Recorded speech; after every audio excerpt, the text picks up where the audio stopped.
बिस्मिल्लाहिर्रहमानिर्रहीम। अस्सलाम वालेकुम dear students, it's me Mohammad Irfan Anwar, your chemistry teacher. Well dear students, आज हम यूएचएस टॉपिक 1 जो कि इनऑर्गेनिक केमिस्ट्री से एसोसिएटेड है उससे रेलेवेंट टेस्ट नंबर 13 करेंगे डिस्कस। और ये बहुत इंपॉर्टेंट टेस्ट है, इसमें हम अपने लेक्चर में की गई तमाम बातों को जहन में रखते हुए इसको सॉर्ट आउट करेंगे। So let's move towards the discussion of the test. जी तो डियर स्टूडेंट्स, इस वक्त आप टेस्ट अपने सामने स्क्रीन पे देख रहे हैं जो आपके पास भी मौजूद है। हम उसको डिस्कस करने जा रहे हैं, एमडी कैट केमिस्ट्री का टेस्ट नंबर 13। और उसमें जो पहला क्वेश्चन है क्वेश्चन नंबर 51, जरा गौर से सुनिएगा और तमाम लेक्चर को जो मैंने इस टॉपिक पे दिया था अपने जहन में रखिएगा। हमने इस पे बहुत ज्यादा स्मार्ट वर्किंग करनी है, हमें बड़ा विजिलेंट होकर चीजों का आंसर करना है। So question number 51, identify the incorrect statement. पहला सवाल ही ऐसा है कि जो नेगेटिव क्वेश्चन है, आपको 4 ऑप्शंस दी गई होंगी, उसमें आपने इनकरेक्ट को चूज करना है। मैं पढ़ता हूं, आपके सामने भी है। Oxides of the non metallic elements are acidic in nature. बिल्कुल ठीक कह रहा है, हमें पता है कि non metals form acidic oxides, क्योंकि जब उनको वाटर में डिसोसिएट करते हैं तो एसिड्स बनते हैं। बीटा ऑप्शन कहता है कि oxides of the more electropositive elements form amphoteric oxide. यहां पे गड़बड़ है, ये गलत स्टेटमेंट है। इलेक्ट्रोपॉजिटिव क्या होते हैं? मेटल्स होते हैं, और जो मेटल्स होती हैं वो तो बेसिक ऑक्साइड्स बनाती हैं। ये एम्फोटेरिक ऑक्साइड कह रहा है। एम्फोटेरिक ऑक्साइड तो हमारे पास लेस इलेक्ट्रोपॉजिटिव एलिमेंट्स यानी मेटलाइट्स की बात करते हैं। सो अभी मैं बीटा ऑप्शन आपके जहन में रखता हूं, इसको मैंने एज अ आंसर चूज किया है। बाकी 2 स्टेटमेंट्स भी पढ़ लेता हूं, कहीं पे वो उनमें से कोई ऑप्शन ना हो। This is the habit of the MD CAT question, आपने सारी स्टेटमेंट्स पढ़नी होती हैं। Charlie option acidic oxides and the basic oxide directly each other, बिल्कुल ठीक कह रहा है। और डेल्टा ऑप्शन में oxides of the alkali and the alkaline earth metals except beryllium oxide. तीनों स्टेटमेंट्स ठीक है। हम जानते हैं कि अल्कलाइन अर्थ मेटल में सिर्फ बेरिलियम ऑक्साइड है जो एम्फोटेरिक ऑक्साइड बनाता है। सो इन चारों स्टेटमेंट्स में वेरी सिंपल, जिसको मैं रीजनिंग दे चुका हूं, beta option is incorrect option, जिसमें उसने कहा था कि मेटल्स जो कि इलेक्ट्रोपॉजिटिव होती हैं, हाईली इलेक्ट्रोपॉजिटिव होती हैं, वो एम्फोटेरिक ऑक्साइड नहीं बनाती भाई, वो बेसिक ऑक्साइड्स बनाती हैं। नेक्स्ट क्वेश्चन पे चलते हैं, क्वेश्चन नंबर 52।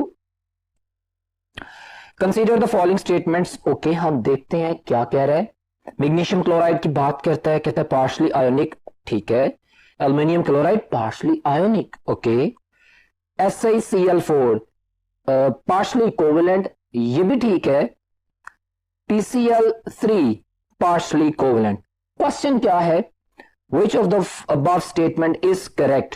So ये सारी ऑप्शंस करेक्ट है my dear students. Delta option is my answer, सारी ऑप्शंस करेक्ट है। नाउ यहां पे आपको अंदाजा हुआ होगा कि जब हमने पीरियड्स को पढ़ा था, सेकंड और थर्ड, उसमें जब हमने ट्रेंड्स को पढ़ा था, जब हमने ionisation energy, covalent character, ionic character, electron activity, electron affinity, ये तमाम प्रॉपर्टीज लेक्चर में जब पढ़ी थी, तो उसमें जो हमने ट्रेंड्स डिस्कस किए थे और उसमें जो एक्सेप्शंस थी और जिन पॉइंट्स को हमने हाईलाइट किया था वो कितने इंपॉर्टेंट है, तो इसका आंसर डेल्टा ऑप्शन है। वही हमसे पूछा गया है। हमें मॉलिक्यूल्स का जो स्पेसिफिकली आपकी बुक में हाईलाइट किए गए हैं, चाहे वो एफएससी हो या चाहे ए लेवल्स हो, उसके ऊपर आपने फोकस करना है, because this is MD CAT and you have to answer appropriately and smartly. That option is my answer. Question number 53 की बात करते हैं। Consider the following statement about the electron affinity of an element. बहुत interesting topic, electron affinity. हमें पता है एक general trend का, लेकिन यहां पे जो वेरिएशंस हैं उनको जहन में रखना है। हम बात करते हैं, it depends upon the size of atoms. Okay, ये स्टेटमेंट्स कह रहा है, ठीक कह रहा है। It depends upon the nuclear charge, okay मैंने पढ़ लिया। It depends upon the vacancies in the outermost shell. अच्छा, ये 3 स्टेटमेंट्स पढ़ ली। क्वेश्चन क्या करता है? साइज के अलावा, न्यूक्लियर चार्ज के अलावा, एम्प्टी स्पेसेस, एम्प्टी ऑर्बिटल की बात के अलावा, which of the above statement is correct? Well once again ये सारी स्टेटमेंट्स करेक्ट हैं। हमारे पास electron affinity number of unfilled या फिल्ड या पार्शली फिल्ड ऑर्बिटल्स यानी वैकेंसीज पे भी डिपेंड करती है, इफेक्टिव न्यूक्लियर चार्ज पे डिपेंड करती है, वैलेंस शेल से सेंट्रल न्यूक्लियस का कितना डिस्टेंस है, कितनी शील्डिंग इफेक्ट है, इफेक्टिव न्यूक्लियर चार्ज क्या है, इन सब पे डिपेंड करती है। सो उसने पूछा कि ये तीनों स्टेटमेंट्स को एक्सप्लेन करने के बाद जो सही थी कि इनमें से सही कौन सी है, वेरी सिंपल, डेल्टा आंसर। हमारा पूरा इलेक्ट्रॉन अफिनिटी का कॉन्सेप्ट रिवाइज हुआ, लेकिन अभी एनॉमली डिस्कस नहीं हुई, आगे किसी क्वेश्चन में आती है तो बात करते हैं। क्वेश्चन नंबर 53 का आंसर था delta. Dear students, question number 54 की बात करते हैं। Which one of the following elements of the 6A group oxygen, sulphur, selenium, tellurium, polonium, got it? 6A group. चैल्कोजेंस की बात हो रही है, ठीक है, okay. Has greater value of the first electron affinity? It's a beautiful question. My dear students, मैंने general trend बताया था इलेक्ट्रॉन अफिनिटी का। मैंने कहा था इलेक्ट्रॉन अफिनिटी हो, सुन ले मेरे वर्ड्स, मैं सारी चीजें रिवाइज करूं, इलेक्ट्रॉन एक्टिविटी हो, इलेक्ट्रॉन अफिनिटी हो, आयनाइजेशन एनर्जी हो, ये तीनों टॉप टू बॉटम डिक्रीज करती हैं। ये जनरल ट्रेंड है, ठीक हो गया। लेकिन जब टॉप टू बॉटम कहीं पे वेरिएशन आती है तो कहां पे आती है? मैंने लेक्चर में बताया था, जहां पे टॉप टू बॉटम नीचे आते हुए डी सब शेल इन्वॉल्व होता है या एफ सब शेल इन्वॉल्व होता है। क्लियर है? सो इसकी बेस पर इसने क्वेश्चन किया है, उसने मुझे 6A ग्रुप्स के एलिमेंट्स बता दिए और कहता है बताओ, क्वेश्चन कर रहे हैं कि हमारे पास किसकी फर्स्ट इलेक्ट्रॉन अफिनिटी की जो वैल्यू है वो ज्यादा होगी। वैसे तो आप पेपर में देख रहे हैं, मैंने टेबल भी लिख दिया, आपके सामने वैल्यूज भी है, but this is not the question based upon the memory और cramming, this is a question on the concept. मेरे पास टॉप टू बॉटम एक जनरल ट्रेंड फॉलो हो रहा है, लेकिन ऑक्सीजन से सल्फर आते हुए due to the involvement of the d sub shell हमारे पास वेरिएशन आती है। टेबल में आप देख सकते हैं फर्स्ट इलेक्ट्रॉन अफिनिटी की वैल्यू ऑक्सीजन की -141 किलोजूल्स पर मोल है एंड सल्फर -200 है, और फिर आगे डिक्रीज होना शुरू हो गया। ऑक्सीजन से सल्फर जो वेरिएशन आई है, इंक्रीज हुआ है, क्यों हुआ है? Due to the d sub shell. Group में जब भी वेरिएशन आती है एलिमेंट्स की किसी भी प्रॉपर्टी में, there will be the involvement of the D subshells and F subshells। my dear students, ये MCQ है जो मैंने बोला है, रिलेटेड है, याद रखिएगा। बहरहाल यहां पे मेरे पास सिंपल आंसर आता है, that is the Charlie option. Figure out कर दिया, वैल्यूज आपके सामने हैं। क्वेश्चन नंबर 55 की बात करते हैं। Which of the following element has zero electronegativity? You know what is electronegativity? आपको मेरा लेक्चर याद होगा तो मैंने आपको इस हर डेफिनेशंस में से 4-4 पॉइंट्स बताए थे जो एमसीक्यूज हैं। मैं डायरेक्ट इलेक्ट्रोनेगेटिविटी की बात करता हूं, I'm not going to waste your precious time. What is electronegativity? It is a molecular property. It is a tendency of an atom in a molecule to attract the shared pair of electron. Sharing तभी होगी ना जब molecule बनेगा, जिसकी power ज्यादा होगी वो electronegative होगा, वो स्नैच आउट कर लेगा। अब दो एलिमेंट्स जब मिलेंगे तो लाजमी तौर पे दोनों की कुछ ना कुछ तो इलेक्ट्रोनेगेटिव वैल्यू है, लेकिन उसने बताया, उसने पूछा किसकी जीरो इलेक्ट्रोनेगेटिविटी है। What if I am talking about the zero group, group 8A, जिन्हें हम इनर्ट गैसेस कहते हैं, जिन्हें हम एरोजेंस भी बोलते हैं, वो तो किसी से नहीं मिलते, वो तो मोनोटॉमिक मॉलिक्यूल्स हैं। My dear students, my every line is an MCQ, is an information for you people. So I'm just working for you people. You have to focus on this. ठीक है? अब हीलियम की मिसाल दी गई है, monoatomic molecule है, वो तो किसी से नहीं मिला, तो इसमें तो इलेक्ट्रोनेगेटिविटी का क्वेश्चन ही नहीं है, कोई शेड पेयर ऑफ इलेक्ट्रॉन है ही नहीं है। सो very simple answer, Charlie option is my answer. सारी केमिस्ट्री को ज़हन में रखिएगा। नेक्स्ट क्वेश्चन पे चलते हैं। क्वेश्चन नंबर 56 है, विच of the following is not ionic hydride? Now this is a memory. भाई हमें पता है जो प्योर मेटल्स होती हैं, pure metal in the sense कि जो बहुत ज्यादा इलेक्ट्रोपॉजिटिव होती हैं, इलेक्ट्रॉन लूज करती हैं, वो फॉर्म आयोनिक हाइड्राइड। बाकी हम लेफ्ट टू राइट मूव करते हैं तो आयोनिक हाइड्राइड का कैरेक्टर कम होता जाता है, हमारे पास इंटरमीडिएट हाइड्राइड्स बनते हैं, देन हमारे पास कोवेलेंट हाइड्राइड्स बनते हैं। वो सारी बात ध्यान में रखिए। अब मैं ऑप्शंस देखता हूं। NaH भाई आयोनिक हाइड्राइड है, beta option calcium hydride ionic hydride है, पोटाशियम हाइड्राइड ये भी एक अच्छी मेटल और हाइड्रोजन का आयोनिक हाइड्राइड है। उसका क्वेश्चन है note delta option zinc hydride, ये आपको पता है इंटरमीडिएट हाइड्राइड बनाता है, जिंक मेटल है लेकिन नॉर्मल नहीं, ट्रांजिशन मेटल है, इसका बिहेवियर डिफरेंट है, तो इसका जो हाइड्राइड है वो डिफरेंट है। आपको पता है, आपके सामने एग्जांपल्स हैं, हम जानते थे कि हमारे पास मैग्नीशियम है, जिंक है, कैडमियम है, हमारे पास एल्यूमिनियम है एंड सो ऑन। वो देखिए मैंने आपके साथ इंडियम है, तो ये आप लोगों के पास बनाते हैं इंटरमीडिएट हाइड्राइड। क्वेश्चन था, डेल्टा ऑप्शन मेरा आंसर है, वेरी सिंपल एंड क्लियर। अच्छा, यहाँ पे एक लाइन मैंने आपके लिए इंफॉर्मेशन के लिए नीचे लिखी थी, जिसको मैं रिवाइज कर रहा हूं ताकि अगर आप मिस्टेक ना हो। तो मैंने बताया कि हमारे पास magnesium, zinc, cadmium, indium, they form the intermediate hydrides.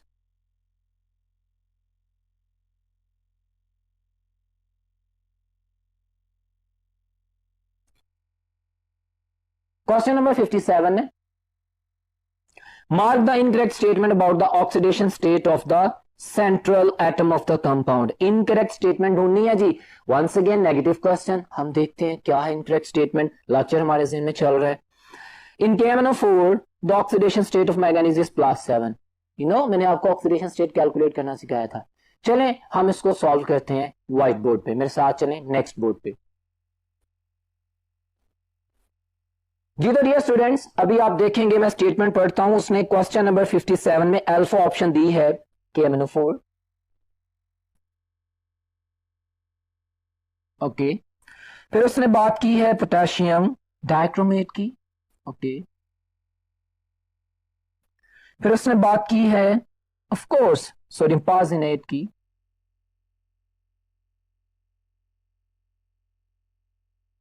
उसके बाद उसने बात की है H2S2O7 यानी ओलियम की।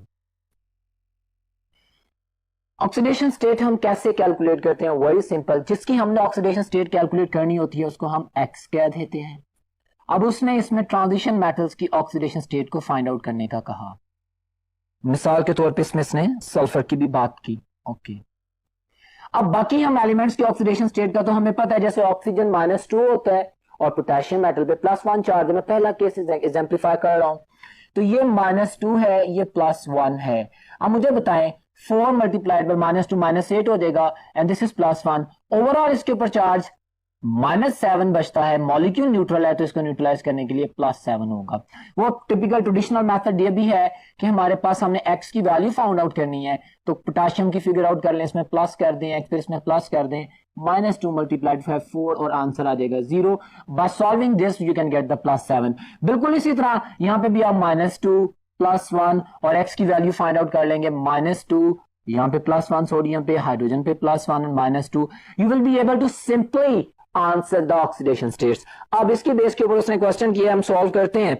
तो उस स्टेटमेंट बोल रहे हैं, सॉरी वो कहते हैं, आप पेपर देख सकते हैं, इन KMnO4 oxidation state of manganese +7, बिल्कुल ठीक कह रहे हैं। पोटेशियम डाइक्रोमेट में +6 आती है, यस एग्जैक्टली। अगर मैं इसको फाइंड आउट करता हूँ 7 मल्टी, हमारे पास 14 आता है, फिर यहाँ पे +1 है तो 2 है, +12 आना चाहिए ना यहाँ पे, क्योंकि +2 हो गया, लेकिन यहाँ पे 2 है तो यहाँ पे +6 आएगा। क्रोमियम डिवाइड हो जाएगा। वेरी सिंपल, मैं आपके लिए इसे दोबारा कर देता हूं। +1 मल्टीप्लाइड बाय 2 प्लस यहां पे 2x हमने फाइंड आउट करना है, plus -2 multiplied by 7 is equal to 0। जब इसको सॉर्ट आउट करेंगे +6 आंसर आ जाएगा। And similarly here for example मैं बात करता हूं +1 सोडियम है, 2 इसके सॉरी 4 हैं, you can check it out, atoms हैं, और जीनॉन की बात कर रहा है हमारे पास, तो x है, यहां पे इसको मैं x ही बोलूंगा। ऑक्सीजन 6 है, -2 है, you are getting the answer. तो आपके पास जो ऑक्सीडेशन स्टेट इसने लिखी है बिल्कुल ठीक लिखी है, +8 आता है मेरे पास। Very simple answer, if you could answer that. और उसके बाद अगर हम बात करते हैं इसकी H2S2O7 की, तो यहां पे देखें +1 2 plus 2x plus -2 multiplied by 7 is equal to 0। तो आंसर यहाँ पे +6 आता है। तो यूं मैंने इनकी ऑक्सीडेशन स्टेट फाइंड आउट कर ली। यहाँ पे सल्फर +6 आ गया, +8 जीनोन आ गया। अब मैं स्टेटमेंट्स पढ़ता हूं, तो मैं जब इन स्टेटमेंट्स को देखता हूं तो मेरे पास जो आंसर आता है 57 क्वेश्चन का, that is the delta option. वो +4 कह रहा है, ये गलत कह रहा है। I did it for you people, ताकि आप लोगों को दोबारा ऑक्सीडेशन स्टेट को कैलकुलेट करना आ जाए और आपके जिन में कॉन्सेप्ट रिवाइज हो जाए। सो ऑक्सीडेशन स्टेट फाइंड आउट करना बड़ा सिंपल है। आप लोगों के पास उसने पूछा था कि इनकरेक्ट स्टेटमेंट को चूज करें, so I have explained the incorrect statement that is in front of you. Okay, delta option. Question number 58 की बात करते हैं। Consider the following application of the electronegativity. Okay, हमें इलेक्ट्रोनेगेटिविटी के कॉन्सेप्ट को ध्यान में रखना है। कहता है if the electronegativity difference between the two bonded atoms is 1 और less than 0.4 then the bond is said to be non polar covalent bond. My dear students, यहां पे प्रॉब्लम है, मुझे प्रॉब्लम नजर आ गई है। 0 कहना चाहिए 1 की जगह। भाई 0 और 0.4 ये बुक की लाइन, लेकिन हम बाकी भी पढ़ेंगे। उसने कहा if the electronegativity difference between the two bonded atom is 1.7, तो 50-50% होता है, बिल्कुल ठीक कह रहा है। फ्री ऑप्शन है the electronegativity difference between the two bonded atoms is 1.6 और ग्रेटर देन 0.4। हाँ, इसके दरमियान तो पोलर कोवेलेंट बॉन्ड होता है, बिल्कुल ठीक कह रहे हैं। नंबर 4 में कहते हैं the electronegativity difference between the two bonded atoms is greater then 1.7 then the bond is said to be ionic nature। बिल्कुल सही कहा है। अच्छा, क्वेश्चन देखें, वो हमारा वही कॉन्सेप्ट काम आ रहा है। which one of the above statement is incorrect। तो स्टूडेंट्स आप बताएं, पहली स्टेटमेंट ही रॉन्ग है। भाई अगर इलेक्ट्रोनेगेटिव डिफरेंस 0 और 0.4 है इन दोनों मतलब 0.5 से नीचे है, 0 से लेके 0.5 के दरमियान में है, तो फिर हमारे पास वो जो स्टेटमेंट उसने पहले कही है कि नॉन पोलर कोवेलेंट बॉन्ड होगा, तब होगा। मैं रिवाइज कर देता हूं, इलेक्ट्रोनेगेटिव डिफरेंस 0 से लेके 0.5 के दरमियान में है तो they are non polar covalent bond. आगे हमारे पास बिल्कुल सही कह रहे हैं कि 0.5 से लेके 1.7 तक है तो they are polar covalent bonds, और अगर 1.7 से ज्यादा है तो देयर आयनिक बॉन्ड्स। और एमडी कैट में यहां पे एक एक्सेप्शन याद रखिएगा, the beautiful MCQ I am gonna share with you, जो कि 2-3 दफा आपके पेपर में आया हुआ है। हमारे पास HF हाइड्रोजन फ्लोराइड एक ऐसा मॉलिक्यूल है जिसमें इलेक्ट्रोनेगेटिविटी डिफरेंस 1.9 है, लेकिन फिर भी HF का जो बॉन्ड है वो आयनिक नहीं होता, वो हाईली पोलर कोवेलेंट बॉन्ड होता है। क्यों? क्योंकि H positive ion does not exist. ये एक्सप्लेनेशन आप लोगों की बुक में दी गई है, आप इसको भी याद रखेंगे। बहरहाल इस क्वेश्चन जो कि मेरे पास क्वेश्चन नंबर 58 था, इसका आंसर अल्फा ऑप्शन है, very simple. Question number 59, which of the following statement does not match correctly. देख लेते हैं। बेरियम ऑक्साइड मेटल का ऑक्साइड है, बेसिक ऑक्साइड है, ठीक है। बीटा ऑप्शन में गैलियम ऑक्साइड एम्फोटेरिक ऑक्साइड है, बिल्कुल ठीक है, आपसे बात की एल्युमिनियम ऑक्साइड। और उसके बाद 3A फैमिली में एम्फोटेरिक क्या होता है आपको पता है ना, कि जो डुअल नेचर शो करें, एसिड के साथ बेस, बेस के साथ एसिड। और मैंने यहां पे एक फर्क बताया था कि न्यूट्रल और एम्फोटेरिक में फर्क है। न्यूट्रल एसिड के साथ भाई कोई रोल नहीं प्ले करता, बेस के साथ कोई रोल प्ले नहीं करता, लेकिन एम्फोटेरिक एसिड के साथ बेस बन जाता है, बेस के साथ एसिड बन जाता है। सो ये पॉइंट भी ज़हन में रखिएगा। Charlie option is wrong, this is my answer. जिसने कहा था करेक्टली मैच नहीं करती, nitrogen pentoxide, dinitrogen pentoxide, this is the anhydride of nitric acid. ये मेरे वर्ड सुने, N2O5 is anhydride of the nitric acid, strongly acidic in nature. तो वो उसे कह रहा है कि बेसिक, बिल्कुल गलत कह रहा है। So Charlie option is my answer. Question number 60 की बात करते हैं। Mark the correct statement about the atomic radius. Okay, correct correct statement, it decreases along a period from left to right, बिल्कुल ठीक कह रहा है, अल्फा करेक्ट है। लेकिन एमडी कैट का असूल हमने तमाम स्टेटमेंट्स पढ़नी है।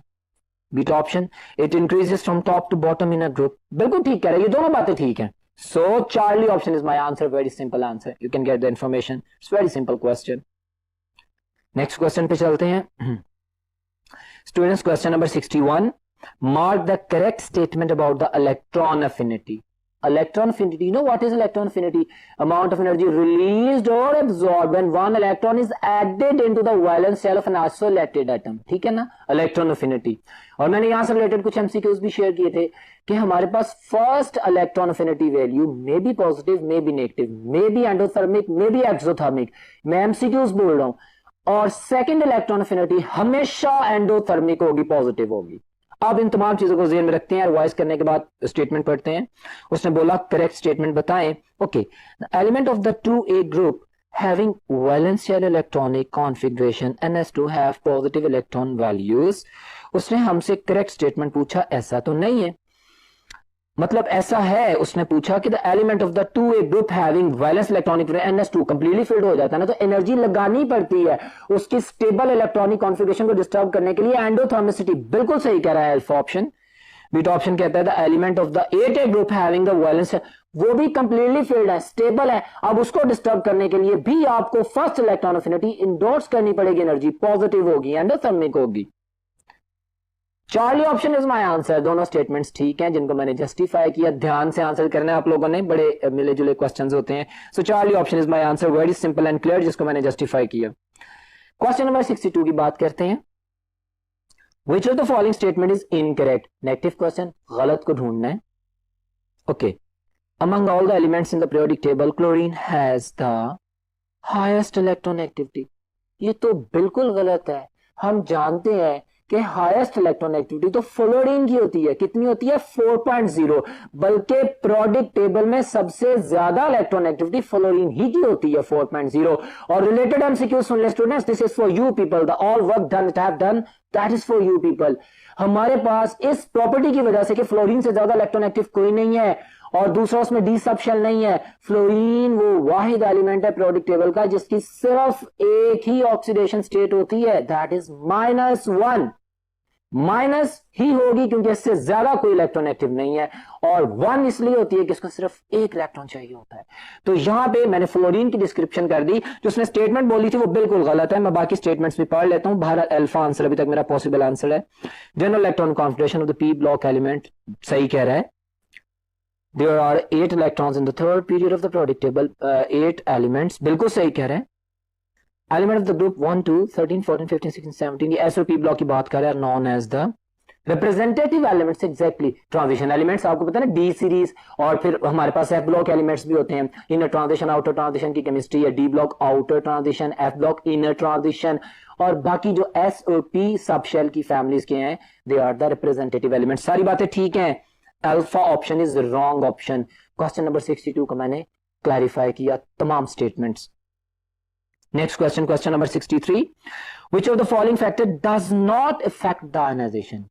आयनाइजेशन एनर्जी का कॉन्सेप्ट रखिए। What is ionization energy?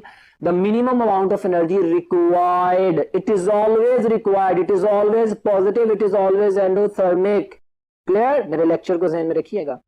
Required to remove an electron from the valence shell of any atom in isolated state। अच्छा, इसके हवाले से magnitude of the nuclear charge पे डिपेंड कर, मतलब अफेक्ट होती है ऐसे, डज नॉट अफेक्ट, इसने पूछा है। साइज ऑफ एटम पे भी होती है, जैसे जैसे साइज बढ़ता जाता है शील्डिंग इफेक्ट बढ़ता जाता है, इफेक्टिव न्यूक्लियर चार्ज डिक्रीज होता जाता है, आयनाइजेशन एनर्जी भी डिक्रीज होती जाती है। तो ये सारे फैक्टर याद रखने हैं, इफेक्ट करते हैं। शील्डिंग इफेक्ट की भी बात कर दी। डेंसिटी का कोई ताल्लुक नहीं है माय डियर स्टूडेंट्स। डेंसिटी और चार्ज डेंसिटी में फर्क याद रखिएगा। This is MD CAT. My dear students, now listen my words, very important information.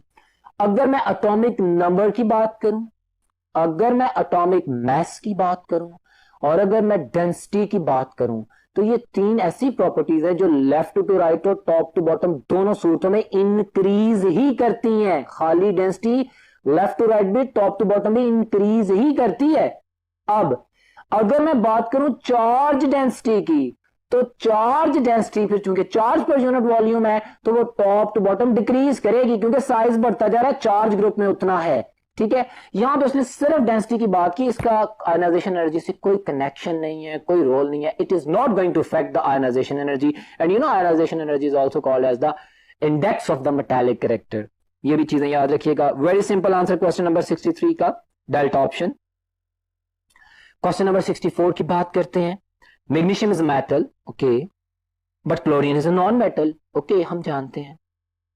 Even then they show which of the following common property. सब ब्यूटीफुल क्वेश्चन, ये MD CAT में पहले पूछा गया है। ये उसने आपको केमिकली इंगेज करने की कोशिश की, आपके प्रेशियस टाइम को, कुछ सेकंड्स को जाया करने की कोशिश की है। बहुत बड़ी सिंपल है भाई, इनका पीरियड सेम है।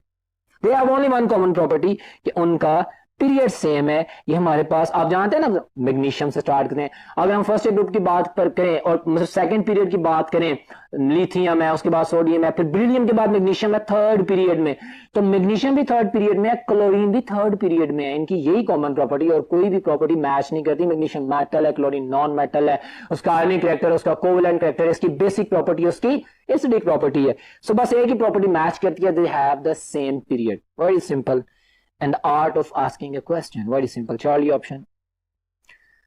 Question number 65.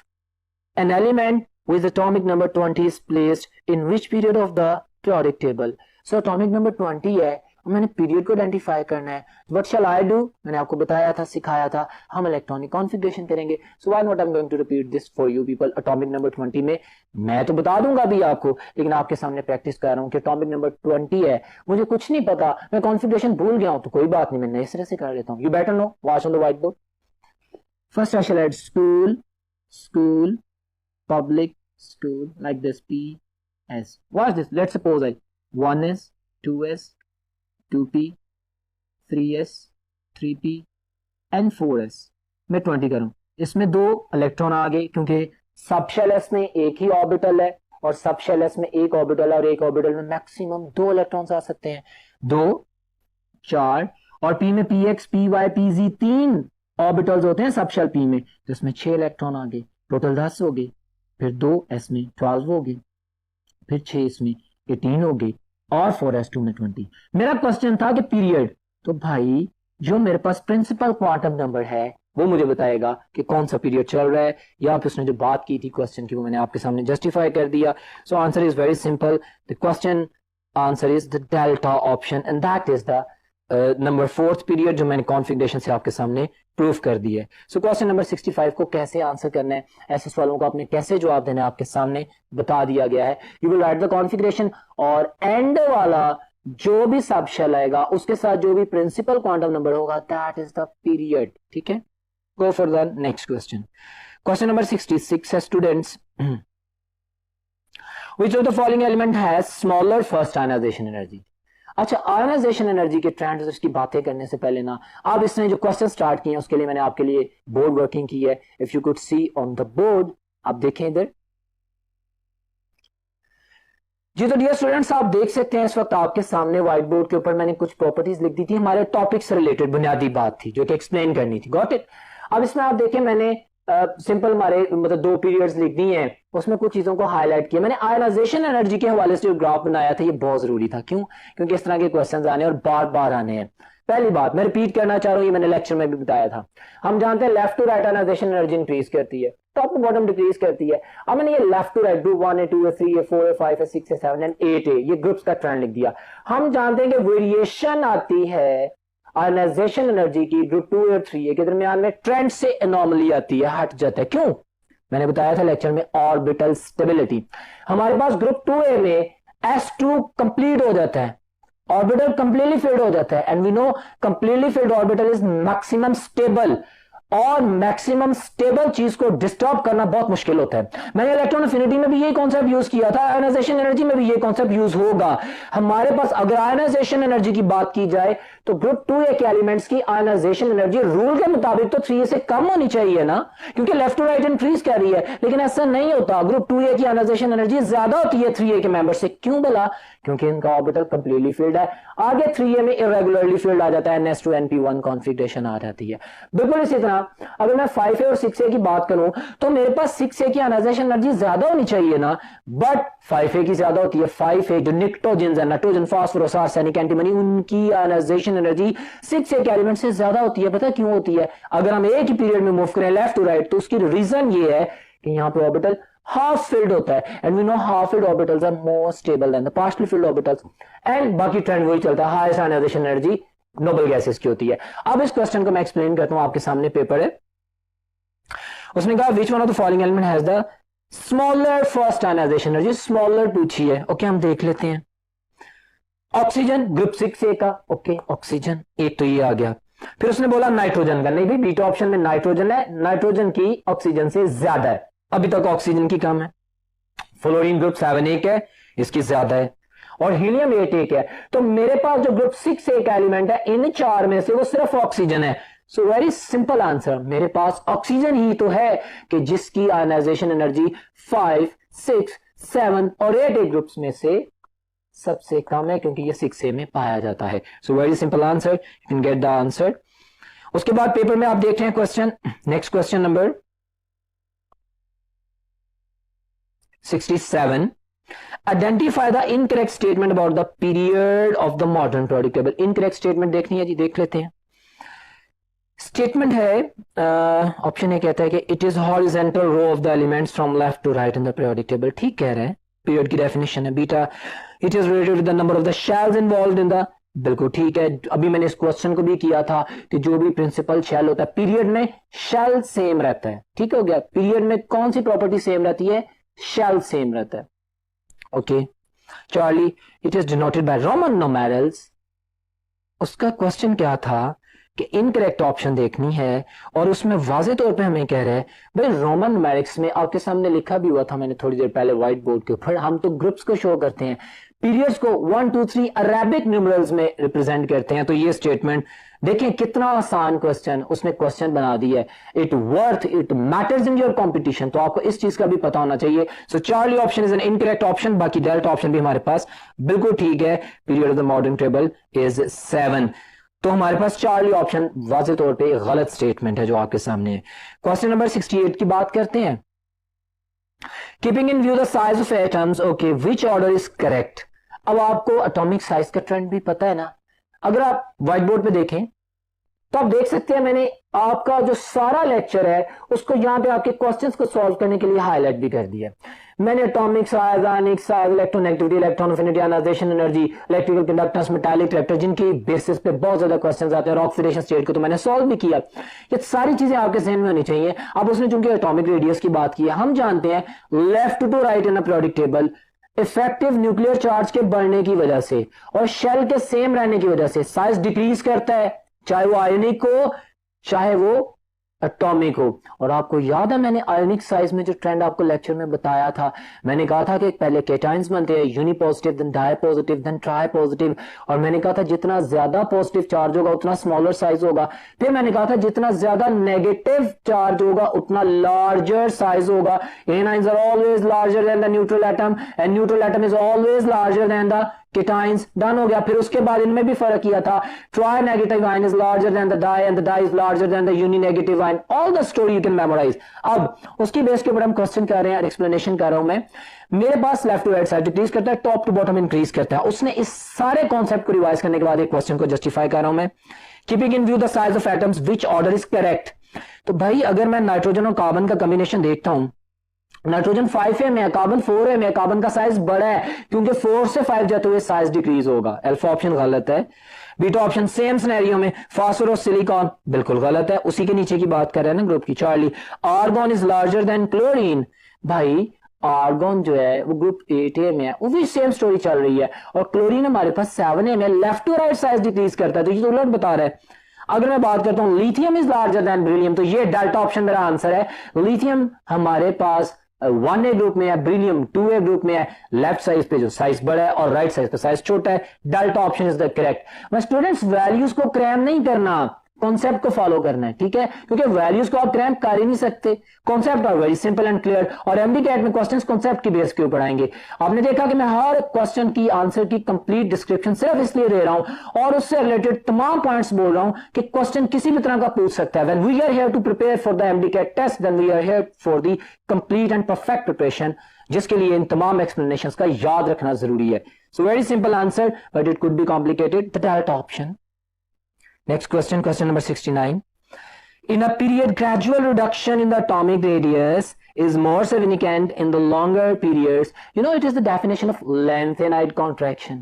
भाई अभी मैंने बोला लेफ्ट टू राइट मूव करते हैं, इफेक्टिव न्यूक्लियर चार्ज बढ़ता है क्योंकि शेल सेम रहता है, और न्यूक्लियस में धारी बहुत है, प्रोटॉन्स बढ़ रहे हैं, अट्रैक्ट करते जा रहे हैं, साइज डिक्रीज होगा। अगर मैं लॉन्गर पीरियड की बात करूं, डी सब शेल जैसे लैंथेनाइट की बात कर रहा है, सीडियम से लुटेशियम की बात कर रहा है, जिसमें for the first time this phenomenon was observe, तो हम देखते हैं कि लॉन्गर पीरियड में एक ही शेल में 10 इलेक्ट्रॉन आ गए, न्यूक्लियस में 10 प्रोटॉन्स आ गए, फोर्स ऑफ अट्रैक्शन बढ़ गई, साइज में वाजे तौर पे कमी आई, and this phenomenon is called as the lanthanide contraction. So my answer is the beta option. It's very simple, हमने लेक्चर में भी इस पे काफी बात की थी। नेक्स्ट क्वेश्चन पे चलते हैं जी। क्वेश्चन नंबर 70 है मेरे पास। The trends in melting points of the element of the third period are depicted in the figure below. Okay, बिल्कुल सही है, उसने जो ग्राफ दे दिया। अच्छा, ग्राफ तो दे दिया, लेक्चर को भी ध्यान में रखिएगा कि इसके ऊपर किस पॉइंट के ऊपर फोकस किया गया था। उसने ग्राफ दे दिया, आगे क्वेश्चन क्या कहता है, the sharp decrease observe from silicon to phosphorus. कहते हैं भाई हम जानते हैं मेल्टिंग एंड बॉइलिंग पॉइंट का ट्रेंड किस पे डिपेंड करता है, मैं रिवाइज कर रहा हूं। नंबर ऑफ अनपेयर्ड ऑर्बिटल्स जितने ज्यादा होंगे उतनी ज्यादा बाइंडिंग एनर्जी होगी। Left to right group 4A तक हमारे पास अनपेयर्ड इलेक्ट्रॉन्स बढ़ते हैं ना, पॉसिबिलिटी बढ़ने की होती है, बाइंडिंग एनर्जी ज्यादा होती है, melting and boiling point increase करते हैं। और फिर हमने कहा था डिक्रीज करते हैं, क्यों, 5A से ऑनवर्ड हमारे पास जो ऑर्बिटल्स हैं उनमें फिलिंग होना शुरू हो जाती है, अनपेयर्ड इलेक्ट्रॉन खत्म होना शुरू हो जाते हैं, बाइंडिंग एनर्जी कम होना शुरू हो जाती है, मेल्टिंग बॉइलिंग पॉइंट डिक्रीज करता है। ये तो हमें पता था, लेकिन एंट्रेंस टेस्ट का क्वेश्चन उसने ग्राफ दिया है और बड़ा खूबसूरत सवाल किया। कहता है सिलिकॉन से फास्फोरस पे आओ, मानते हैं आते हैं तो बॉइलिंग पॉइंट मेल्टिंग पॉइंट कम होते हैं, लेकिन ऐसा भी क्या कि सिलिकॉन का इतना ज्यादा मतलब टेम्परेचर पॉइंट और फास्फोरस का बहुत कम है एकदम। ग्राफ भी आपके सामने बना हुआ है, उसकी वो रीजन पूछ रहा है और मैं आंसर कर दूंगा। अभी आपको भी पता, मैंने भी बताया हुआ, लेकिन स्टेटमेंट पढ़ लेते हैं। Decrease in atomic radius from silicon to P, it's normal thing. Atomic radius तो है ही है, वो तो डिक्रीज होता ही है, वो बात नहीं है, मतलब मेल्टिंग एंड बॉइलिंग पॉइंट का ताल्लुक नहीं है इससे, वो तो ऑर्बिटल फिलिंग्स है जो मैंने अभी सारी केमिस्ट्री रिवाइज की। Change in bonding and the structure of the two elements. My dear student, this is my answer. You know, silicon जब हमारे पास पड़ता है तो एक कंप्लेक्स कोवेलेंटली बॉन्डेड नेटवर्क बना रहा होता है। सिलिकॉन 4 बॉन्ड्स जो बना रहा था वो कोवेलेंटली बॉन्डेड होते हैं और वो आगे एक्सटेंड करते हैं। सिलिकॉन प्लेट्स का स्ट्रक्चर रख लेना आप अपने जेहन में। तो complex structure in that way कि कोवेलेंटली बॉन्डेड नेटवर्क एक मैक्रोमोलेक्यूल होता है। इंटरमोलेकुलर फोर्स कम ज्यादा होने से कितना फर्क पड़ता है बॉइलिंग पॉइंट पे, और ये तो एक केमिकल बॉन्ड की वजह से है। फास्फोरस कंपैरेटिवली उस तरह नेटवर्क नहीं बनाता, सिलिकॉन बनाता है। इस वजह से उसको तोड़ने के लिए बहुत ज्यादा एनर्जी चाहिए, और सिलिकॉन का मेल्टिंग एंड बॉइलिंग पॉइंट इस वजह से फास्फोरस से बहुत ज्यादा होता है। ठीक है, तो याद रखिएगा। सो beta option is the perfect answer. इस छोटी सी स्टेटमेंट की एक्सप्लेनेशन बहुत ज्यादा जरूरी थी, जो कि आपके कॉन्सेप्ट को मतलब वेरीफाई करने के लिए या इंप्रूव करने के लिए जरूरी है। So beta option is my answer. Question number 71 की अगर मैं बात करूं तो element in the periodic table can also be classified into the 4 blocks. SPDF हम जानते हैं। क्वेश्चन बड़ा सिंपल है, classification of elements based on the dash of the element involved in the. भाई मुझे बताएं, हमने ये फैमिलीज बनाई थी। The last electron fall in the s sub shell S block elements, last electron fall into the p sub shell p block elements, and d and f similar definitions. तो ये हमने वैलेंस शेल के ऊपर जो electronic configuration होती है उसको देख के बनाई ना। अगर मैं कॉन्फ़िगरेशन लिख रहा हूं वैलेंस इलेक्ट्रॉन में देखूंगा आखिरी इलेक्ट्रॉन किस सब शेल में गिरता है, तो मैं फिर उसकी बेसिस पे एक्सप्लेन कर दूंगा। Very simple answer alpha, very simple. Question number 72 की बात करते हैं। विच of the following ion will have smallest radius. भाई अब से थोड़ी देर पहले मैंने आप लोगों को बताया, क्या बताया, जितना ज्यादा पॉजिटिव आयन कैरी करेगा चार्ज, जितना ज्यादा पॉजिटिव चार्ज कैरी करेगा, उसका मतलब है उसके न्यूक्लियस में उतने प्रोटॉन ज्यादा हैं, उनकी ग्रिप ज्यादा है, साइज स्मॉल हो जाएगा। तो मैं सिंपल में देखूंगा कि भाई जिस पे जितना ज्यादा पॉजिटिव चार्ज है वो उतना स्मॉलर इन साइज है। तो ये थ्योरी बेस्ड क्वेश्चन अगर मैं देखता हूं तो बीटा ऑप्शन Si+4 सिलिकॉन के 4 इलेक्ट्रॉन लूज हैं, इसके 4 प्रोटॉन ज्यादा हैं, टग ऑफ वॉर है, इलेक्ट्रॉन बाहर जाना चाहते हैं, न्यूक्लियर के अंदर प्रोटॉन उन्हें खींच रहे हैं। अगर बाहर हमारे जो कंटेस्टेंट्स हैं कम हो रहे हैं, इलेक्ट्रॉन कम हो रहे हैं, तो न्यूक्लियस की पावर बढ़ती जा रही है, साइज कंस्ट्रिक्ट होता जाएगा। Very simple, beta option. Question number 73 की बात करते हैं। आप पेपर पे देख सकते हैं, in which of the following pairs the radius of the second atom is greater than that of the first atom. तो यहां पे भी एटॉमिक रेडियस का कॉन्सेप्ट आपने अपने जहन में रखना है, किसका रेडियस ज्यादा है। अच्छा, खूबसूरत सवाल कह रहा है कि किस पेयर में सेकेंड एटम का रेडियस जो है वो ज्यादा है और पहले का कम है। अल्फा ऑप्शन देखता हूं तो सोडियम 1A में, मैग्नीशियम नहीं, ये मेरे साथ मैच नहीं करती स्टेटमेंट। बीटा में भी बिल्कुल मैच नहीं करी। स्ट्रॉन्शियम और कैल्शियम, स्ट्रॉन्शियम का ज्यादा है, कैल्शियम का कम है। फास्फोरस और नाइट्रोजन में फास्फोरस का ज्यादा है, नाइट्रोजन का कम है। Delta option is my answer. अगर हम हैलोजेंस की बात करते हैं, top to bottom atomic size, ionic size increase करते हैं, तो ये एटॉमिक साइज की बात कर रहा है। तो भाई उसने कहा कि सेकंड का ज्यादा हो, पहले का कम हो, तो डेल्टा ऑप्शन में क्लोरीन का साइज स्मॉलर होता है, ब्रोमीन का ज्यादा होता है। Once again I am telling you, यहाँ पे गेम ऑफ क्रैमिंग नहीं है, मेमोराइज नहीं करना वैल्यूज को, कॉन्सेप्ट को फॉलो करना है। क्लोरीन प्रोडक्ट हमारे पास ग्रुप में ऊपर है तो इसका साइज स्मॉलर है, नीचे शील्डिंग इफेक्ट बढ़ गया है, एक शेल ऐड हो गया तो ब्रोमीन का साइज बढ़ गया। Delta option is my answer, very simple. Question number 74. Which of the following ion has the highest ionic radius? Highest ionic radius. भाई वही कॉन्सेप्ट, जिसका जितना ज्यादा नेगेटिव चार्ज होगा उसका आयनिक रेडियस उतना ज्यादा होगा। तो मैं देख लेता हूं, लिथियम प्लस है तो ये तो स्मॉलर है। अच्छा, बीटा में O-2 है, -2, F-1, B+3। कंपटीशन आ सकता था बीटा और चार्ली में, फ्लोरीन भी नेगेटिव है, ऑक्सीजन भी नेगेटिव है, और हम जानते हैं एक तो ऑक्सीजन फ्लोरीन से पहले आती है ग्रुप 6A में, और दूसरा उसमें डाई नेगेटिव, 2 चार्ज है, 2 इलेक्ट्रॉन्स ऐड हुए हैं तो इसका साइज बड़ा होगा। Very simple, beta option is my answer my students. Very important, very easy and not confusing question, beta option. Next question की बात करते हैं। Question number 75 you could see on the board. Along the third period, which of the following element has the greater melting point? अब बताएं जी, किसका melting point ज्यादा होता है। हमने जो ट्रेंड्स पढ़े हुए थे, याद है मेरा लेक्चर, मैंने कहा था लेफ्ट टू राइट पहले इंक्रीज करते हैं फिर डिक्रीज करते हैं। अच्छा, टॉप टू बॉटम मैंने क्या कहा था, आप लोगों को पता है कि हमारे पास पहले चार ग्रुप में left to right melting point boiling point increase करता है और टॉप टू बॉटम डिक्रीज करता है, और अगले 4 ग्रुप्स में left to right melting boiling point decrease करता है और फिर टॉप टू बॉटम इंक्रीज करता है लंडन डिस्पर्शन फोर्सेस। अच्छा, यहां पे बड़ा खूबसूरत कॉन्सेप्ट आएगा, बहुत खूबसूरत एमडी कैट का सवाल है। यहां पे अगर मैं देखता हूं तो मेरे पास उसने जो ट्रेंड एक्सप्लेन किए हैं फास्फोरस सल्फर, तो मेरे जहन में कंफ्यूजन आती है कि भाई लेफ्ट टू राइट डिक्रीज कर रहा है, फास्फोरस और सल्फर में कंपटीशन आ गया। फास्फोरस 5A में है, अब ऑक्सीजन के ग्रुप में ना सल्फर 6A में, तो वहां पे सल्फर का मेल्टिंग पॉइंट कम हो सकता है, फास्फोरस का ज्यादा होगा। लेकिन यहां पे मुझे ये भी पता होना चाहिए कि भाई फास्फोरस P4 की फॉर्म में पाया जाता है, सल्फर S8 की फॉर्म में पाया जाता है, कोवेलेंटली बॉन्डेड नेटवर्क है, ये बिगर मॉलिक्यूल है, मैक्रो हो जाता है, इसका बॉइलिंग मेल्टिंग पॉइंट फास्फोरस से ज्यादा होगा। बाकियों के साथ तो कंपटीशन नहीं है, बाकियों के साथ वो आगे आते हैं, सल्फर ज्यादा है ही, लेकिन फास्फोरस से भी सल्फर का ज्यादा है पॉइंट, टेम्परेचर पॉइंट। क्यों? क्योंकि S8 की फॉर्म में पाया जाता है। Beautiful question, mark it up, इसकी एक्सप्लेनेशन को ध्यान में रखिएगा। इट्स नॉर्मली क्वेश्चन नंबर 75 का answer beta sulphur. Next question, question number 76, which of the following is the correct order of the increasing reactivity of the 2A group elements. हम क्या जानते हैं भाई, हम लोग जानते हैं कि top to bottom metallic character बढ़ा मेटल्स का, top to bottom metallic character बढ़ने की वजह से उनका आयनिक रिएक्टर बढ़ा, उनकी रिएक्टिविटी बढ़ती है, टॉप टू बॉटम बढ़ती है। तो इस चीज को ध्यान में रख के देखते हैं। उसने कहा कि हमारे पास correct order of increasing reactivity, okay, सबसे पहले सबसे देखेंगे जो सबसे कम है, magnesium, then calcium, strontium, barium. बिल्कुल ठीक, alpha option is my answer. Magnesium top पे है, फिर उसके बाद नीचे आते जाते हैं, मूव करते हैं कैल्शियम, स्ट्रोंशियम, बेरियम, तो ये alpha option is a correct option, very clear option, very simple option. Question number 77 की बात करते हैं। The periodic variation in the physical property of elements with proton number 1 to 20 is, okay, हमने देख लिया।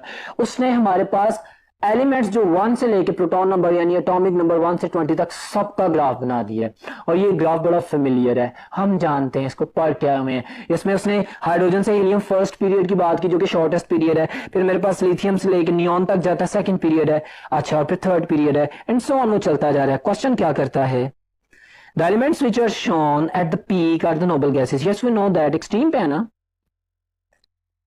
highest first ionization energy and does not belong to the p block। कहते हैं कि इनमें से किसकी highest first ionization energy है। भाई हम जानते हैं top to bottom ionization energy decrease करती है, लेफ्ट टू राइट इंक्रीज करती है, तो अब हमने वो एलिमेंट चूज करना है जो एक्सट्रीम राइट पे हो और टॉप पे हो। वो कौन सा है? Helium, you know, helium. उसका आंसर है अल्फा ऑप्शन, वेरी सिंपल, इसकी आयनाइजेशन एनर्जी हाई है।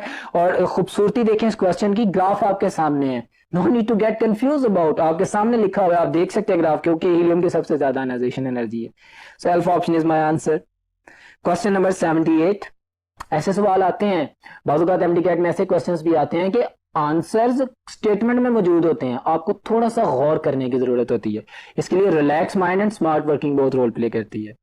Question number 78, energy required to remove an electron from the valence shell of an isolated gaseous atom, इसको क्या कहते हैं? Is it the definition of ionization energy? Yes, this is ionization energy. What is the second name of ionization energy? Index of the metallic character। ये ionization energy जितनी कम होती है उतनी अच्छी मेटल होती है, ठीक है।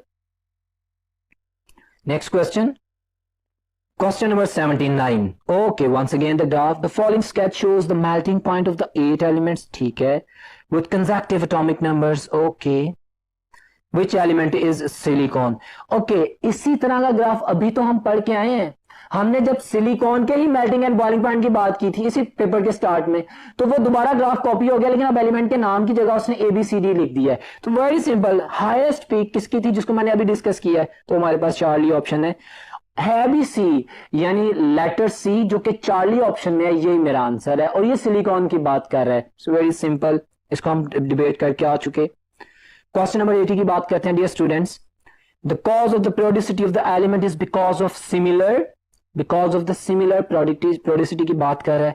Popular valence shell electronic configuration, कैसे सिमिलर?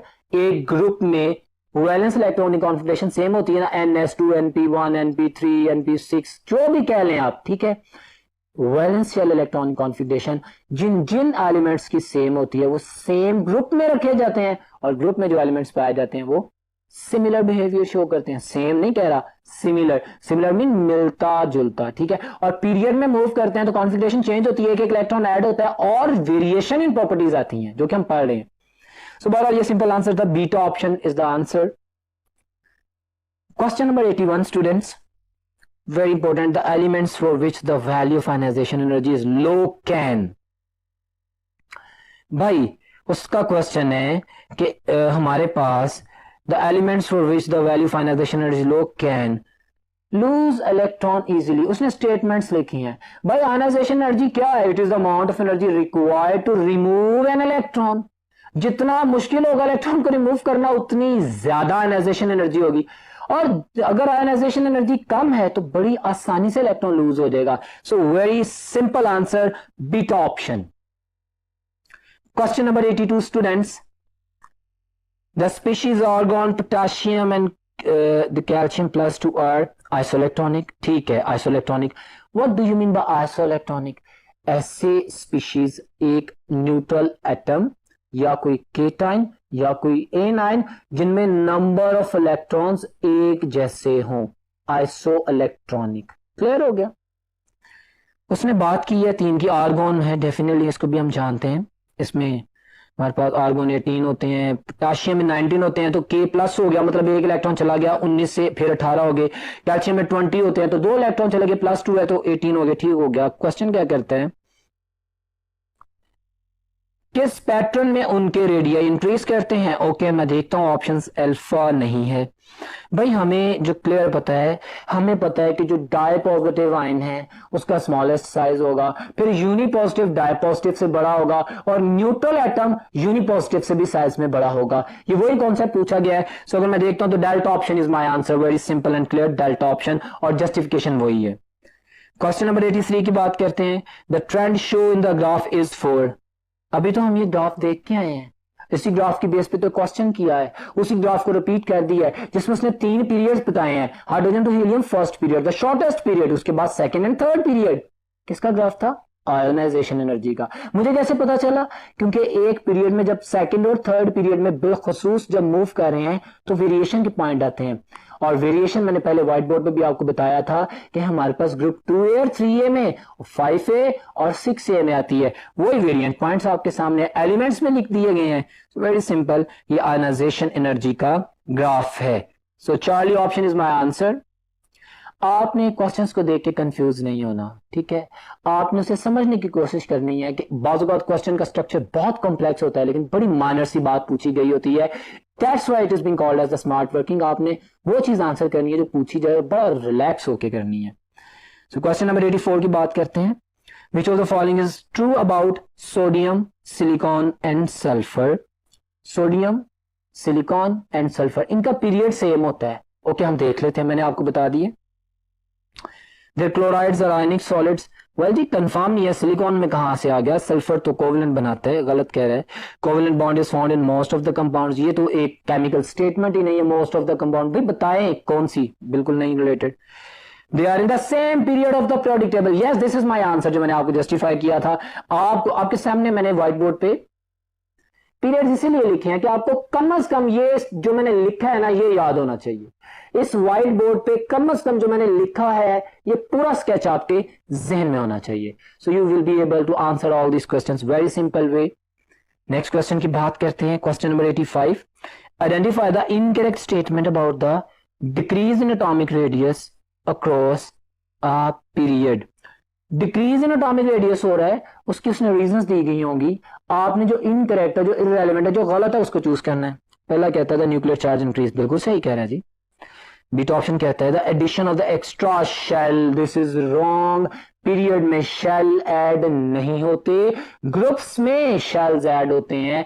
ग्रुप्स में शील्डिंग इफेक्ट इंक्रीज करता है, ग्रुप्स में इफेक्टिव न्यूक्लियर चार्ज डिक्रीज करता है, ग्रुप्स में साइज बढ़ता है, पीरियड में साइज डिक्रीज होता है क्योंकि शेल सेम रहता है। ये सेकंड ऑप्शन जो बीटा ऑप्शन है गलत है, बाकी भी मैं पढ़ लेता हूं। Outer electrons are being added, ठीक है। The attraction between the nucleus and, ये तीनों स्टेटमेंट्स बाकी ठीक है। Beta option is the wrong option. Well my dear students, that was about the discussion of the today's test. कोशिश मैंने की कि आज के इस टेस्ट की डिस्कशन में तमाम लेक्चर के तमाम पॉइंट्स को आपसे क्वेश्चंस जो पूछे गए हैं उनसे रिलेट करके एक्सप्लेन किया जाए, ताकि वो बच्चे उस तमाम नॉलेज को प्रैक्टिकली यूज कर सकें। उम्मीद करता हूं आपको लेक्चर समझ आया होगा और इंशाल्लाह बेहतरीन तैयारी करेंगे। नेक्स्ट लेक्चर में दोबारा मुलाकात होगी, तब तक अल्लाह हाफिज।